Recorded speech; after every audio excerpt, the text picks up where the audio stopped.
Of all the wrestling shows that have taken place on a Friday, this was certainly one of them. I'm John Retton with my review of WWE Smackdown. Main event was good. A couple of the promos were pretty damn great. And the rest of the show was either lazy to what the fuck are they doing? This is the go-home show for WrestleMania because next week's SmackDown is going to be Smackdown Mania. It's going to be pre-taped along with Raw. Makes sense. They want to set up for WrestleMania because it's going to be the first time that fans have been in attendance for one of their shows in over a year. And I'm going to talk about Smackdown Mania here in just a little bit. Recaps of Daniel Bryan and, just all the shit happening where he got added to the main event, Edge being upset and all that, and a reminder that Michael Cole's commentary is really goddamn bad. All the shit he spouts, he's got to be the head of the Human Centipede, and it all filters down and flows down into the rest of the main roster commentary, and even some of NXT's commentary. Sometimes they're good, other times they basically just sound like Michael Cole clones, which is frightening. One Michael Cole is way too many. Michael Cole needs to leave commentary. I can't wait for the day that he leaves commentary, and hopefully is not producing the commentators because he's not very good at it, so he wouldn't be very good at producing them. But anyway, enough dumping on Michael Cole. Human Centipede jokes aside, here's Edge, and he has all the smoke. He took it from the Street Profits, and he is happy with who he is. He's the ultimate opportunist, a radar superstar. He is happy to be back, even though he's upset at Daniel Bryan. He is going to beat both men, or beat them off. I have no goddamn idea. I mean, hell, he could hit a spear on two guys at once. He hit a spear off a ladder on Jeff Hardy and DDT'd himself. Insane. Edge is insane. Also, he says that he is a man that Reigns and Bryan aspire to be. And that he will not hesitate, may have misunderstood a word of that, to hit both of them with a concerto and leave WrestleMania as the Universal Champion. And then backstage, Kayla's interviewing him. Kayla. I love Kayla. He basically says, oh, Daniel Bryan and Jey Uso have a street fight. Well, if Bryan gets injured, I won't feel bad. I should, but I won't. And then Gable and Otis are in the ring. And Gable talks about unleashing Otis's inner alpha with his huge mental intellect. Have fun on seeing that, folks. If I have to see this, then so do all of you people. Pre-match promos from Ray and Dominic, but they really want the tag titles to be father and son tag team champions. Ray and Haley Joel Stereo, as I'm going to call him, and the Street Profits took on Gable, Otis, Ziggler, and Rude. It wasn't that it was bad. There were a lot of moves, and they kept the pace up, but I just kind of tuned out because it was just moves with really no psychology. It wasn't boring. But anyway, Otis splashes Montez, 1, 2, 3 is what it is. Heyman is talking to Pierce and Sonya about the street fight. Jey Uso will not be responsible for his actions. Sonya seems all excited about that. Can't wait for her to be back in the ring, but she's been killing it in this role. I got a question about Rollins' recent wardrobe changes. Does he dress in a dark room? Does he not realize that the clothes look like they look? Because no sane person that hasn't suffered a ton of head trauma would wear stuff like that. It doesn't look good. It wouldn't look good on anybody. But maybe that's the idea. Rollins is just supposed to be aloof. And Graves should... I don't know how much thought Graves put into wearing that shirt, but more would have helped. Because that was really goddamn ugly. And sadly, it wasn't even the worst thing in this segment. So, Cesaro and Rollins have a war of words. Cesaro, can't and won't fail this time. Because he will, get his untapped potential. Yes, because he will swing and... just swing and swing Rollins. If Rollins isn't unswingable and Rollins gets all upset and he says, take a swing. Aha, we're going with all the swing jokes. Both of them are swingers. Wait, phrasing. It wasn't bad. I'm excited to see this match. I really hope it's actually good. I really hope that they get out of first gear. They're allowed to go out there for like 15 minutes and tell a really good story. Anyway, Nia, Shayna, and Reginald are walking backstage and there's Carmella. Oh no, Carmella sees her former Somalian. And then Natty versus Shayna. Nia joins commentary, and inside, I took longer to describe Heyman talking to Pierce and Sonya than this match took. Sonya always loses by an inside cradle or a roll-up. What the fuck? That's her fucking kryptonite. It's ridiculous.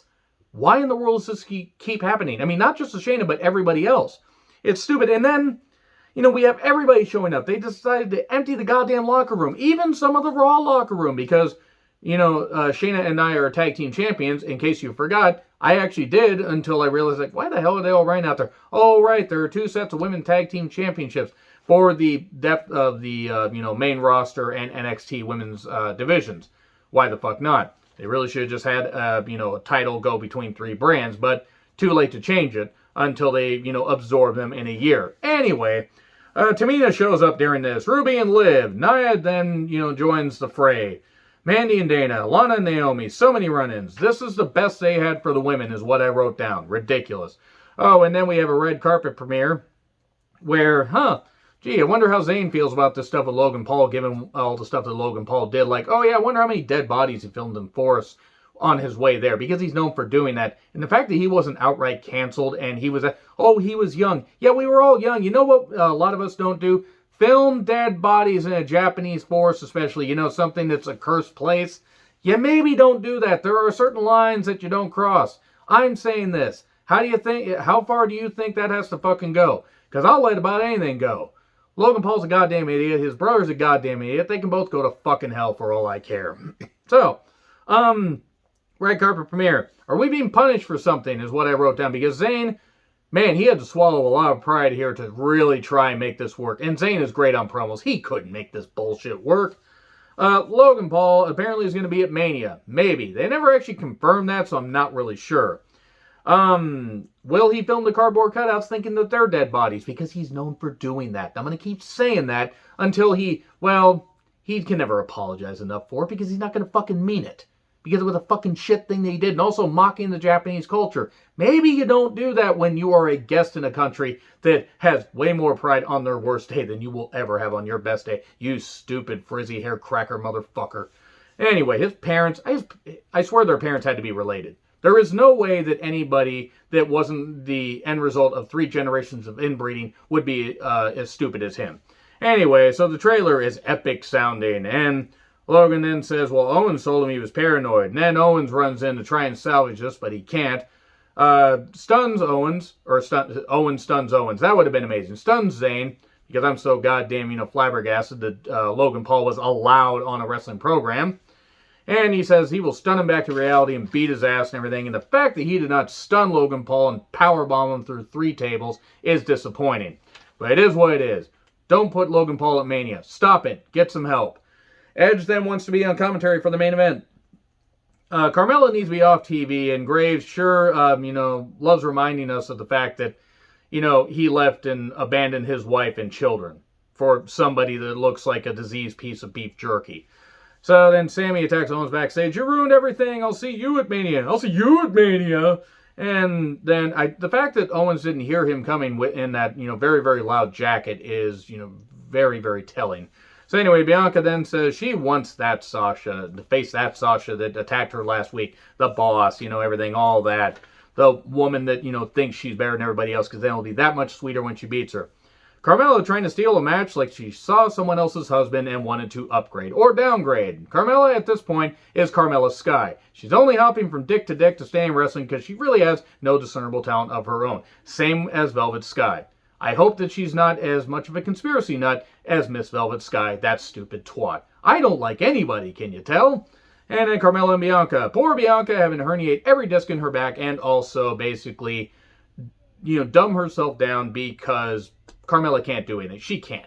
Now, good on her for lasting longer than Enzo and Cass because she's the least problematic out of those idiots, but she has regressed horribly. She can't do anything. It looks like a bunch of, stretched out fruit rolls were used to make her gear. It's not, classy or anything. It looks ridiculous. Anyway, so yeah, KOD for 3 was what it was. Sasha then, runs at Bianca. Oh, they have this, but then Bianca points at the Mania sign. I guess that was, Sasha's, sign to leave. Then a 4-way tag title match next week with the guys that were in the, the 8-man tag. And then the Honor to Giant Memorial Battle Royal with about 20 men. So we're going to get 8 men in one match, all Human Centipede together. And then 20 or 22 men, all Human Centipede together. Basically what they're saying is, hey guys, thanks for traveling during the pandemic and everything. And thanks for, putting your lives at risk and wrestling in front of no people. But you're not good enough to wrestle in front of the first crowd that we will have in just over a year. So have fun in the Thunderdome, guys. Really hope they chip them off a good goddamn payoff there. But, it's not like WWE would hoard money and release a whole bunch of people when they were recording record profits last year. Oh, wait. They did. Anyway, Corbin cuts a promo. He will be on Raw to face Drew. The way to fix Raw's ratings is to not include King Corbin. Not that Corbin's bad. He's crisp and safe in the ring, but he's not interesting. Apollo then challenges Big E to a Nigerian drum fight. I don't know what that is, and I'm pretty certain that Hulk Hogan will call it something different. Boy, will he be tempted to say that, and man, Titus will just have to say it because Hogan will be just too tempted to talk about who his daughter should and shouldn't date. I'm not going to forgive that because Hogan only apologized for getting caught on camera saying never apologized for it. It's fucking horseshit. Anyway, poor Titus. So Edge is having enough of Paul's shit. Basically, he's like, I don't want to hear it. I'm going to go out and do commentary. And Edge then joins commentary. Could he have hit a concerto on Cole, or at least threatened, so Cole would have left? Because Edge doing commentary would have been fun. Jay versus Bryan, jumpstart. We got a chair, and then Reigns' music hits, and he sits in the chair, ready to get head at the table, while Heyman looks at him longingly. And then Edge was pissed. We get a chain punch by Jay, the Jane, if you will, the Jane gang. Oh boy, stretch for that joke. Eventually we get a yes log. We get some pretty good action here. It's a plastic chain, obviously, but it was what it was. Then Bryan is unloading on Edge, all over the rated R superstar. And then he runs at Roman, who doesn't chair at all because he didn't even bother to try and make it look like he was going to throw the chair at Bryan. He gets hit with a running knee and then gets the yes lock locked on him. So overall, like, it was a fine ending. We've seen Jay and Bryan have a match before, or several. It ended fine, but a lot of the show just felt like a lot of noise. Anyway, let me know your thoughts in the comments. Like, share, subscribe, Twitter handle in the description. I'm John Retlin. I'll see you soon.